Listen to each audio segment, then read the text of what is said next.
I'm Alida for the George Harold, and I'm here with Camilla Janke. She's the embryologist at the new George Fertility Clinic, and she's going to tell us more about what she's doing here. Camilla, can you take us through the procedure and show us what's going on?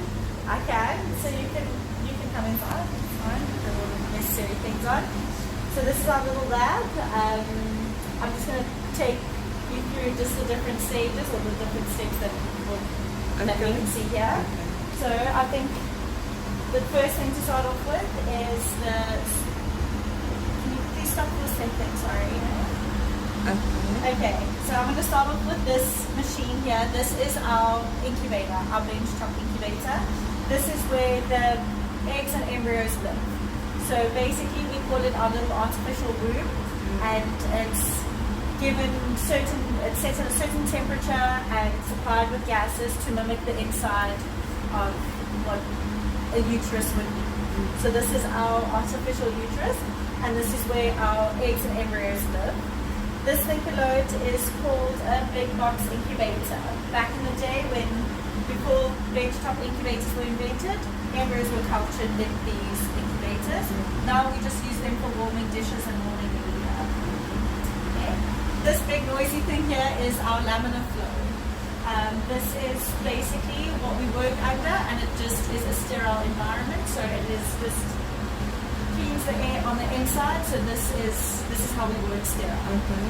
This whole lab is designed to be a sterile environment. It's positive air pressure, so no air can come into the lab or the air flows out of the lab. It's also temperature controlled by just an aircon. Then moving along, this is our dissecting microscope. So this is the microscope that I use when I am dealing with the eggs and the embryos. So when we take the eggs out of the female, this is the microscope that I'll search for the eggs under. So they'll come in a little tube. We put them into a little round dish. I can actually show you. So something very similar. We pour the fluid in, and then we have a look, and we collect the eggs that we find, and we put them into a little dish that goes into the incubator. This is just a heated block, so this just keeps the tubes warm after they've been aspirated. If they've been aspirated, they'll be slotted in here, and then I know what tubes I need to still look at. And then this is our little, so in your ideal lab, you'll have two different stations, but because we're in such a little space, I do all my semen preps over here. So this is where this machine comes into play. So before we can inseminate our eggs, what we do is we prep the semen samples. So we basically mimic what the cervix will do on the inside. So we just want to filter out all the dead or not good sperm, as well as all the other things that come in the semen sample. Seminal plasma has many things. It's got cells and a little bit of other things that come with it. So we basically wash that out just so that we're left with a good sample of motile sperm, a little yield at the end, and that's what we use to inseminate. So this machine basically just spins the semen down and pushes all the sperm into a pellet at the bottom, and then we can take off all the seminal plasma at the top. And then what we do is we put it in a little bit of media, and all the good sperm swim up into the media, and that's what we use to inseminate the eggs. Okay. And this little microscope, very, very old, but still works really well, is what we look at the sperm under. So before we prep our sperm, I look at what I'm dealing with before, and then at the end, what we're dealing with after, just so I know how much sperm I need to inseminate into the dish. Okay. And yes, you've got a sperm bank as well, or that's yes. So we do plan. We do have a sperm bank, not at George, but our main clinic in Cape Town, Alida, has a very, very popular and very, very big sperm bank. We have a wide range of donors, all different races, all different ethnicities, as well as a range in qualifications. So we have donors that are doctors, vets, businessmen, and all of that. So we do have a very, very big sperm bank. We have a really nice website where people can go onto the website and see a list of our all available donors. They can choose their own, what they think is important to them in terms of height and eye color, hair color, and it will filter the donors for them and it helps them select ones. Yes. And you've had your first 4 patients or prospective mothers this week Yes. in George, the first 4. Yes, the And first how is it going with them? It's going well so far, touch wood. Yeah.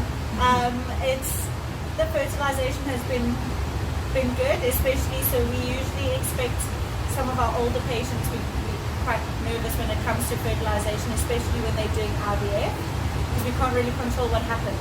So, but just to explain a little bit about the insemination part, so we're doing IVF here only, and that's when we'll take a dish, put the eggs into the little wells, and then we'll put sperm into the wells with them, leave them in that incubator overnight, and leave them to do their own thing and fertilize overnight.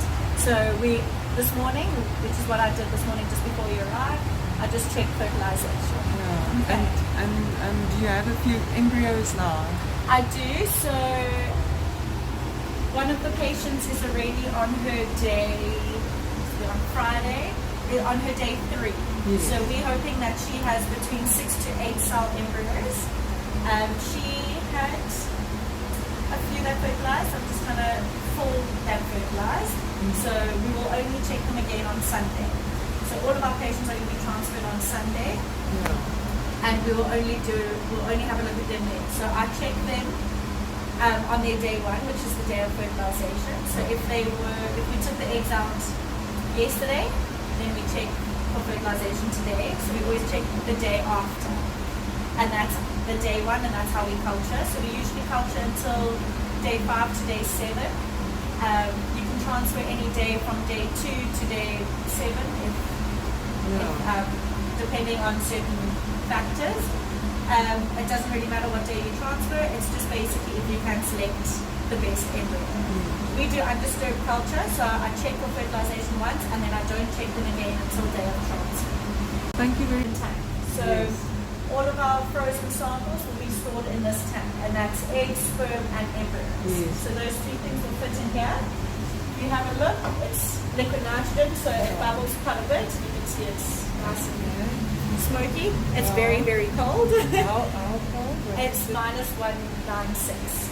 Yeah, 196 degrees. And then I can actually just show you here, because I haven't put them in properly. These are it's just a picture of what a goblet looks like. So these all fit inside each one of the little holders, the little canisters, which are these things. So let's just pull one up.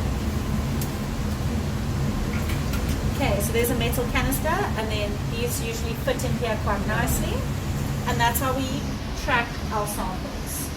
So this tank will get a letter, so it will probably be Y. Haven't selected a letter yet, and then it will have a different number. So a patient can be stored at Y. This is canister 5. So it will be this canister, and then we can say it will be in goblet black or yellow or blue, and that's how we track all of our samples. Yes. Okay. So we know exactly where each sample is, and it's stored on our electronic database. So we can always see, we can just go have a look if this patient is wanting to use their frozen sample. We have a look on the system and we know exactly which position it's in, and then we can come into the tank and have a look at it. And how long can it be stored? Indefinitely. So samples are frozen in time. They don't deteriorate over time. There's been, I think the other day there was a sample that was stored, that had been stored for 40 years, that was used, and it was fine. Is that an egg? I think it was sperm. Okay. Yes. I'm not too sure about the eggs. I don't know how long the longest egg has been stored for. I'll need to find that out, but it can be stored for indefinitely. So there's no, you don't have a time limit, you don't have to use them within a certain amount of time. If you keep paying your storage fee, you can keep them for as long as you would like.